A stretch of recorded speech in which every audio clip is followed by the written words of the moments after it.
Hi, it's Bridgette. This is a beautiful card spread that I did this morning early and then went for a walk and digested the energy of the information.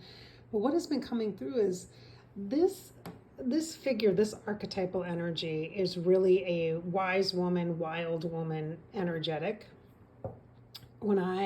I've seen her so many times in the last several months, since probably September and through October. And she's come up a lot this week. And I'm like, okay, so this archetype I need to pay attention to. And so today I set her in the middle of my reading and asked for information about her and what I can know and how I can learn or connect to this wisdom, how it relates to me. So I first did 2 cards of the archetypal deck that I'm most used to working with, which is the 13 Moon Oracle cards. And that is where I come into connection with archetypal energy. So when I say that Mish is like a wise woman energy, that's where it comes from. But she's kind of a culmination of wise woman, primal goddess, and creator, preserver, destroyer, Kali energy from the 13 moon archetypes. And so, but she is from a Celtic, I would say more Celtic leaning. She might be a little bit more Welsh, but the vibration is from the Rooted Woman Oracle, Sharon Blackie's deck. And so I'm trying to understand this representation because it keeps coming up over and over and over again, and what the meaning is for me to understand. So I did 2 cards, and I've got the Goddess of Compassion, which is my birth month also. So very much in alignment with her energy, which is a loving, generosity energy. Very Kuan Yin, Lakshmi, Mother Mary vibration kind of. But for me, it's my birth month, and it's very light purple, crown chakra, but in a gentle way, feminine, gentle, feminine. And I've been doing a lot of reading about feminism as of recent. I've been doing a deep dive into different variants of feminism and all sorts of structural connectivity related to current events about that.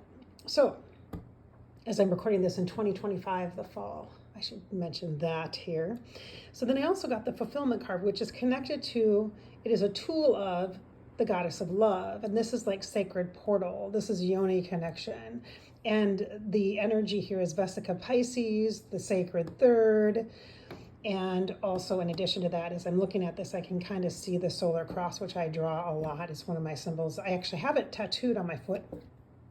So there's energy of fulfillment and compassion, supporting this wild woman archetypal energy, this like kind of crazy, mad, like not understood, but just wild, maybe passionate, and maybe very persistent, or maybe very much feminist, speaking up for what she believes in and wanting to be heard potentially, or wanting others to perhaps acknowledge whatever the cause or stand that she is taking. So, or what she is here to her purpose on the planet. What is she is here to support, advocate for, encourage, etc.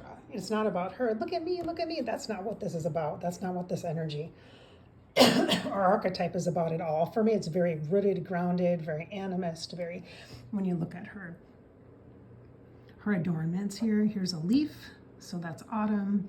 And I love the trees. I love the trees.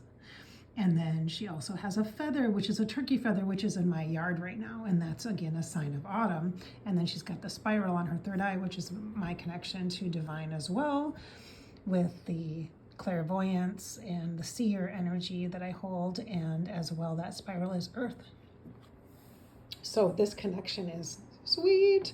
And then what I got was I used the Journey deck from Kelly Fitzgerald, The Truth in Story on YouTube, or thetruithinstory.com.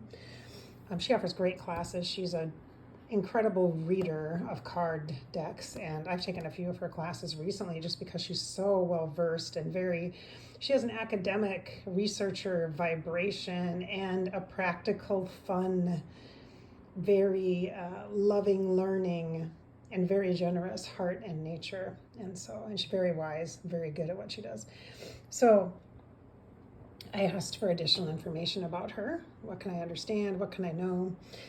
Help me understand her, help me get to know her. And I got 3 directions, which is amazing.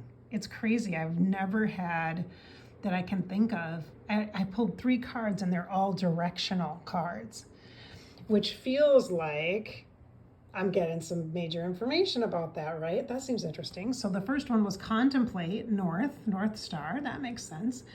Today happens to also be the new moon. Then I got west, which it says here ending. That's her structure of her system that she has. But for me, the west is the energy of a cycle.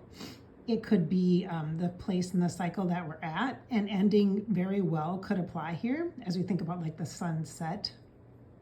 And ending, or the west also is openness, like expand your perspective here. Really take this in. Look at this in a different way is what this is for me. So then I got this one, south. It says middle, but again, it's like a directional piece. South is like home, south is like ancestors, south is like mediumship and afterlife and lower world energy. Okay, and the landscape is different in all of these, each of these, right? So here the sun is up, right? Here the sun is setting, here it is night. So this is, so I sit back and I'm taking this in and I'm like, oh my goddess, I totally see what this is about. This is so sweet and beautiful, but this is about the autumn. This is seasonal. She's seasonal.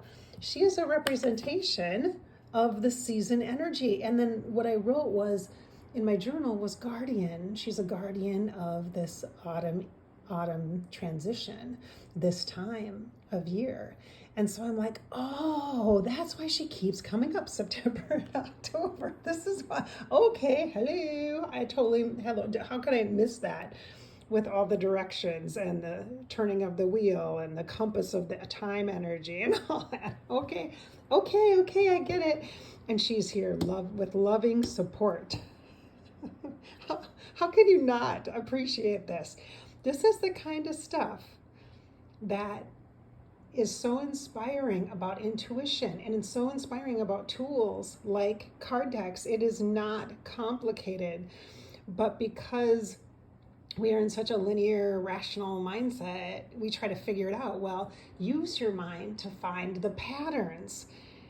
I did not ignore this intuitively when it kept coming up. And I'm like, I want to look into this. I want to know more about this energy for me. And I wrote what I knew of it for myself, what it felt like for me. And then I did card decks from a system that I'm really familiar with, the archetypal energies of divine feminine. From the 13 Moon Oracle and the 13 Moon Mystery School specifically. And then I'm like, okay, this is good. This feels like good stuff. This is very supportive, gentle, and kind, loving energy, compassion and love. You can't get better than that. I mean, come on. And I'm very appreciative. I can receive. I can definitely receive that. Plus, this could be an identity piece for me because of the birth month that this represents for me. And it's a face card. This is a tool card or frequency symbol card.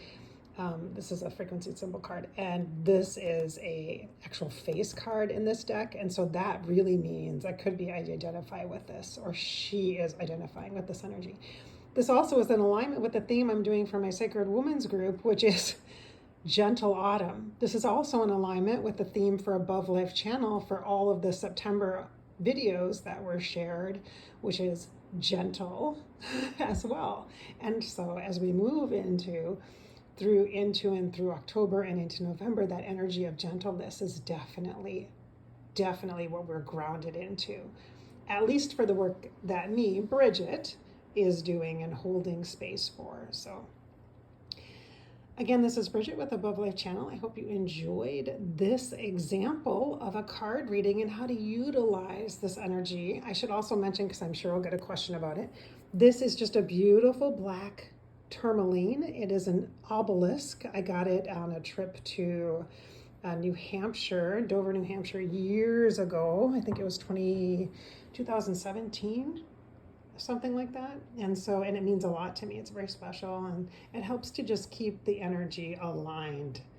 No funny business, no frequency distractions or anything like that. And then of course my candles, very simple. Do what works for you. I hope this is encouraging and inspiring, and don't be afraid to start working with cards. It takes a bit of time to develop relationships with them.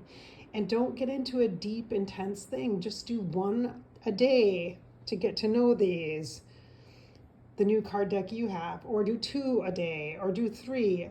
Simple spread, past, present, future. Just really easy, just really basic. Doesn't have to be complicated. You don't have to follow a system.